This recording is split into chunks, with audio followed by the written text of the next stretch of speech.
Hello दोस्तों, knowledge corner में आप सबका स्वागत है। तो लेकर आ चुके हैं एक नए गवर्नमेंट जॉब की अपडेट जो सीधे निकल के आ रही है महाराष्ट्र लोक सेवा आयोग की तरफ से। जी हाँ दोस्तों, महाराष्ट्र लोक सेवा आयोग की तरफ से assistant commissioner in animal husbandry में वैकेंसी निकाली गई है। तो चलिए आगे इस वीडियो में जान लेते हैं इस वैकेंसी से रिलेटेड हर एक इम्पॉर्टेंट डिटेल्स जो आपके लिए जानना बेहद ज़रूरी है। वीडियो को शुरू से अंत तक देखिएगा दोस्तों, और अगर वीडियो पसंद आए तो वीडियो को लाइक और चैनल को सब्सक्राइब करना बिल्कुल मत भूलिएगा। तो चलिए शुरू करते हैं दोस्तों। सबसे पहले जान लेते हैं इसकी ऑर्गेनाइजेशन डिटेल्स के बारे में। तो यहाँ पर आप देख सकते हैं इसका hiring body Maharashtra public service commission, department देख सकते हैं दोस्तों दिया गया है agriculture, animal husbandry, dairy development and fisheries department, government of Maharashtra. Post name देख सकते हैं दोस्तों दिया गया है assistant commissioner animal husbandry, Maharashtra animal husbandry services group A. Total number of post जिसमें वैकेंसी आई है दोस्तों 311 और लोकेशन होने वाली है महाराष्ट्र के अंदर। दोस्तों अब जान लेते हैं इसकी एलिजिबिलिटी क्राइटेरिया के बारे में, जिसमें सबसे पहले हम जानेंगे इसकी एडुकेशन वाइज एलिजिबिलिटी क्राइटेरिया के बारे में, फिर जानेंगे इसकी एज लिमिट के बारे में। तो एडुकेशन वाइज इसकी एलिजिबिलिटी क्राइटेरिया दोस्तों देख सकते हैं, must possesses a post graduate degree in veterinary science. Experience की अगर बात कर ले दोस्तों तो यहाँ पर देख सकते हैं after obtaining the above qualification a minimum of 5 years of practical experience in animal husbandry in a government department or an industrial undertaking or a commercial institution established by the government, local authority, corporation board is required. यहाँ पर देख सकते हैं 5 साल का experience भी मांगा गया है आपसे। द कमीशन में relax the experience period by up to 40% if any insufficient number of candidates from backward classes with the prescribed 5 years of experience are available at any stage of selection. Number 3 है the educational qualification and experience period will be calculated as of the last date of application submission जो 1 सितंबर 2025 तक का दिया गया है। Registration with the State Veterinary Council, Indian Veterinary Council Act 1984, Maharashtra Veterinary Practitioner Act 1971 is mandatory and the registration number must be mentioned in the application। यहाँ पर आप देख सकते हैं दोस्तों इसकी एक्सपीरियंस में 4 अलग अलग पॉइंट दी गई थी जो सारी मैंने आपको 1 बाय 1 बता दी है। अगर आपको कोई डाउट हो तो आप मुझसे वैसे भी कमेंट बॉक्स में पूछ सकते हैं। दोस्तों अब बात कर लेते हैं इसकी एज लिमिट की। तो यहाँ पर आप देख सकते हैं इसका जो एज कैलकुलेट किया जाएगा वो 1 सितंबर 2025 के अकॉर्डिंग किया जाएगा। सारे कैटेगरी के लिए मिनिमम एज एक ही है दोस्तों 18 साल। मैक्सिमम एज अनरिजर्व वालों के लिए 38 year, backward classes EWS orphan 43 years, proficient players unreserved यहाँ पर देख सकते हैं दिया गया 43 years, proficient players backward classes EWS orphan 43 years, ex serviceman emergency and short service commissioned officer duration of military service plus 3 years, person with disabilities यहाँ पर देख सकते हैं 45 ईयर्स दिया गया है। The upper age limit is not applicable to employees of the Maharashtra government.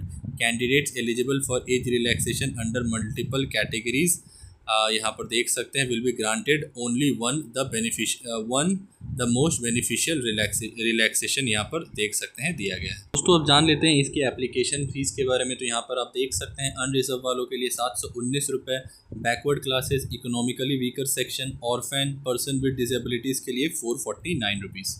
Important dates की अगर बात कर ले दोस्तों तो यहाँ पर आप देख सकते हैं इसका नोटिफिकेशन रिलीज़ किया गया था 19 मई 2025 को, और इसका ऑनलाइन एप्लीकेशन 20 मई 2025 दोपहर 2 बजे से शुरू हो चुका है। एप्लीकेशन एंड देख सकते हैं जून यहाँ पर 9/2025 रात के 11:59 तक का टाइम दिया गया है। Last date for online fee payment का टाइम भी दे दिया गया है दोस्तों जून 9/2025 रात के 11:59 तक। Date to take challan for SBI bank payment 11 June 2025। ये ऑफलाइन मोड का बात कर रहा है दोस्तों, ऑनलाइन में 9 जून तक ही आपका टाइम है। Last date for fee payment via challan June 12 2025 during banking working hours यहाँ पर देख सकते हैं दिया गया है इसकी ऑफिशियल नोटिफिकेशन में। दोस्तों अब बात कर लेते हैं इसकी सैलरी एंड बेनिफिट्स की। तो यहाँ पर आप देख सकते हैं ये काफ़ी एक हाई पेइंग जॉब होने वाला है दोस्तों। यहाँ पर देख सकते हैं लेवल 22 के अकॉर्डिंग आपको इसकी सैलरी दी जाएगी, जिसमें मिनिमम बेसिक पे ही 60,000 है और मैक्सिमम 1,90,000 ₹800। ये सिर्फ बेसिक पे है दोस्तों, इसमें अदर अलाउंसेस ऐड किए जाएंगे एज़ पर रूल। तो अगर आप अलाउंसेस भी अगर आप ले ले तो लगभग आपका 90,000 के आसपास आपका इन हैंड सैलरी होने वाला है पहले महीने का। दोस्तों अब जान लेते हैं इसकी सिलेक्शन प्रोसेस के बारे में, जिसमें सबसे पहला होने वाला है scrutiny of application. Scrutiny of application यहाँ पर आप देख सकते हैं, the MPSC will scrutinize all application received. The educational qualification and experience mentioned are minimum and merely possessing them does not guarantee a call for an interview। यहाँ पर आप देख सकते हैं कि अगर आपके पास एडुकेशन क्वालिफिकेशन है, साथ ही जो एक्सपीरियंस आपसे मांगा गया है वो भी अगर आपके पास है, तो भी ये ज़रूरी नहीं है कि वो आपको इंटरव्यू के लिए कॉल करेंगे। ये पॉइंट में दिया गया है। दूसरा पॉइंट है इसकी screening test. If applicable, if the number of applications received is large and it's not feasible to interview all eligible candidates, the commission may conduct a screening test to shortlist candidates for the interview।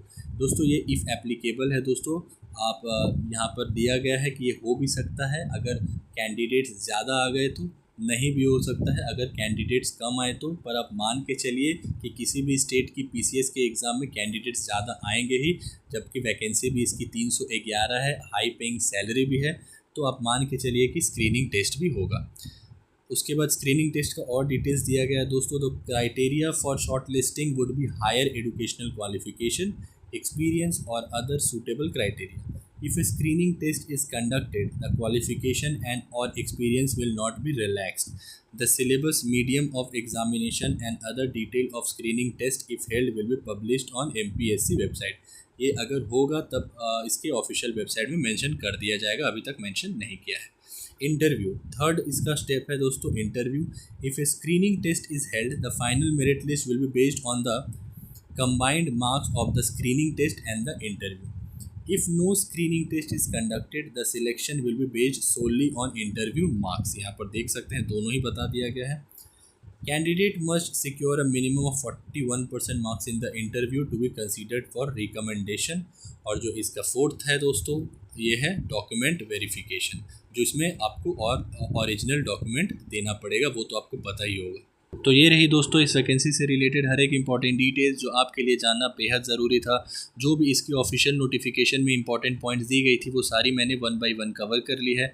फिर भी अगर आपको कोई further doubt हो तो आप comment box में पूछ सकते हैं, या डिस्क्रिप्शन में मैं इसका लिंक प्रोवाइड कर दूँगा, या भी आप स्क्रीन में देख सकते हैं इसकी ऑफिशियल वेबसाइट भी दी गई है, यहाँ से भी आप जाके गो थ्रू कर सकते हैं। नॉलेज कॉर्नर की तरफ से अगर आपको ये इन्फॉर्मेशन पसंद आई हो दोस्तों, तो वीडियो को लाइक, चैनल को सब्सक्राइब, अपने दोस्तों के साथ ज़रूर शेयर करें। मिलते हैं एक नए गवर्नमेंट जॉब की अपडेट के साथ, तब तक के लिए अपना ख्याल रखें। जय हिंद।